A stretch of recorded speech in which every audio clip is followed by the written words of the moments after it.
এই যে শব্দটা ইউজ করেছে তিনি অনেকেই বলছেন যে মমতা তো অনেকই সংবিধান বিরোধী।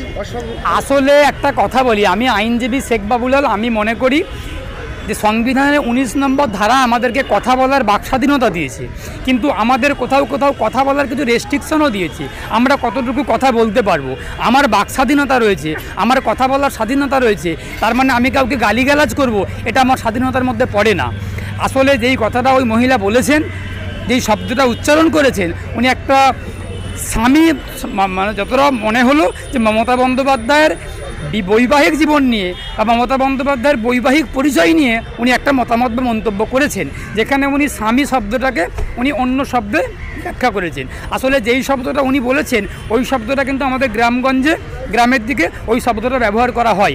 যেই কথাটা উনি বলেছেন আমি খুব খারাপভাবে কেউ নেবেন না, আমি বলছি যে উনি বলেছেন যে মমতা বন্দ্যোপাধ্যায়ের ভাতার নেই। এই ভাতার শব্দটা উনি বলতে চেয়েছেন যে মমতা বন্দ্যোপাধ্যায়ের স্বামী নেই, এই কথাটাই হয়তো উনি বলতে, আমার ধারণা হয়তো উনি এই কথাটাই বলতে চেয়েছেন। এই ভাতার শব্দটা কিন্তু গ্রামগঞ্জের মহিলারা, গ্রামের থেকে পুরুষরাও অনেকে উচ্চারণ করেন। ভাতার শব্দটা কিন্তু গালাগালি না, ভাতার, স্বামী, হাজব্যান্ড, এই যে কথাগুলো আমরা বলি এই কথাগুলো কিন্তু এটা গালাগালি না। ভাতার শব্দটা বাংলাদেশে বহুল প্রচলিত। আমার বাংলা, আমার পশ্চিমবঙ্গে এখানে প্রত্যেকটা জেলাতে, হাওড়া, হুগলি, দিনাজপুর, মেদিনীপুর, বাঁকুড়া, পুরুলিয়া, দক্ষিণ চব্বিশ পরগনা, উত্তর চব্বিশ পরগনা, প্রত্যেকটা রাজ্য, নদিয়া, প্রত্যেকটা জেলাতেই গ্রামের দিকের মানুষজনরা ভাতার শব্দটা উচ্চারণ করেন। তাহলে এই কথাটা হয়তো ওই মহিলাটাও এই পরিপ্রেক্ষিতেই বলেছেন যে মমতা বন্দ্যোপাধ্যায় স্বামী নেই বা ভাতার নেই।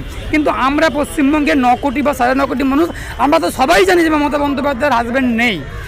এটা তো সত্যি কথা, এটা কি মিথ্যা কথা? এটা তো সত্যি কথা। আজকে ওই মহিলা যেহেতু কথাটা বলেছেন শুনতে খারাপ লেগেছে, আমি অ্যাডভোকেট শেখ বাবুলাল, আমি একজন মানে সুশীল সমাজের মানুষ হিসেবে বলছি যে মমতা বন্দ্যোপাধ্যায় সত্যিই তো স্বামী নেই, সত্যিই তো হাজব্যান্ড নেই। কারণ ওনার দলের নেতা নেত্রীরা, উনি নিজে বলেছেন, কর্মীরা বলেছেন মমতা বন্দ্যোপাধ্যায় স্বামী নেই, হাজব্যান্ড নেই। সেই কথাটাই ওই মহিলা বলেছেন যে ভাতার নেই।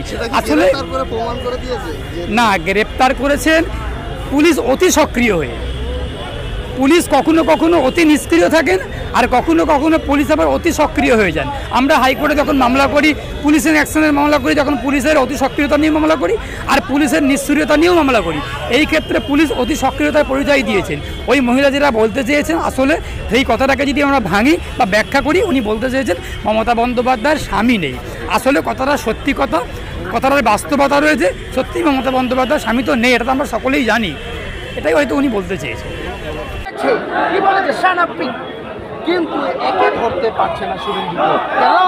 অধিকারী বলে, আর নওশাদ সিদ্দিকী বলে, কামরুজ্জামান, মোহাম্মদ কামরুজ্জামান বলে, ইমতিয়াজ আহমদ মোল্লা, আহমদ মোল্লা বলে।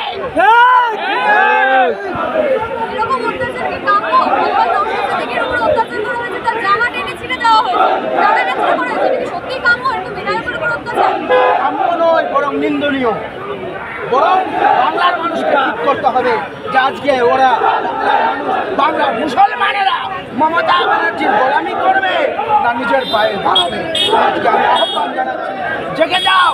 तुम्हारा कोई ना हो पाया है, ना तुम्हारा कोई होगा, ना कोई हो सका है, ना कोई होगा। तुम्हें अपने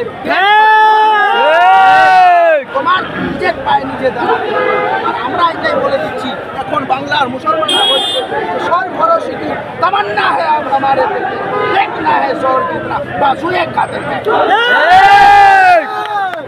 না ছাড়া হয় এবং তাদেরকে অ্যারেস্ট করা হয়েছে, প্রত্যেক নেতৃত্বদের যদি না ছাড়া হয় তাহলে কি পদক্ষেপ নেব? আমরা প্রক্রিয়া সবই নেব এবং বাংলার মানুষ, গোটা বাংলায় নির্দেশনা দাঁড়িয়ে করা হয়েছে। গোটা বাংলার ঘরে ঘরে, রাস্তায় রাস্তায়